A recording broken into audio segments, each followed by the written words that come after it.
Restauration des écosystèmes.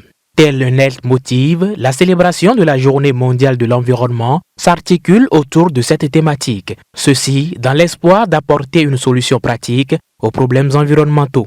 L'état de dégradation, que ce soit des écosystèmes terrestres, que ce soit des écosystèmes aquatiques, l'état de dégradation est assez inquiétant.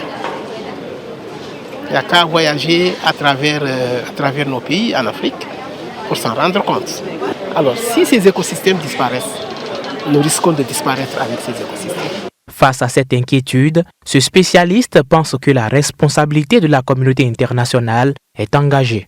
Il faut que la communauté internationale vraiment travaille à amener tous les pays à travailler à la préservation des écosystèmes. Vous voyez, les forêts équatoriales qui sont en train de disparaître, c'est le poumon.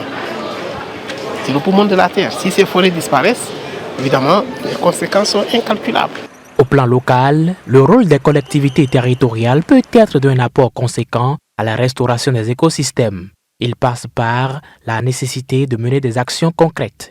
Ça va dans le sens du développement durable. Donc si on sauvegarde nous l'écosystème, ce n'est pas pour nous que nous le faisons, mais pour la génération future. N'est-ce pas? Donc sauvegarder notre écosystème, c'est préserver notre vie, protéger notre vie en retour. Quand je parle de l'éducation, je vais partir aussi de l'action. C'est-à-dire faire des actions concrètes, faire des reboisements. Une logique que partage d'ailleurs l'Institut des sciences de l'environnement qui, pour cette célébration, a mené des reboisements sur plusieurs sites. Nous avons commencé hier, le 3 juin, par une journée sectorielle reboisement dans le cadre de cette semaine mondiale. Nous avons mobilisé plus d'une centaine d'étudiants autour de 3 sites au sein de l'université, l'Institut des sciences de l'environnement, les départements de biologie et la bibliothèque universitaire. Donc nous avons mené des actions autour de ces 3 sites-là et reboisé plus d'une cinquantaine d'arbres.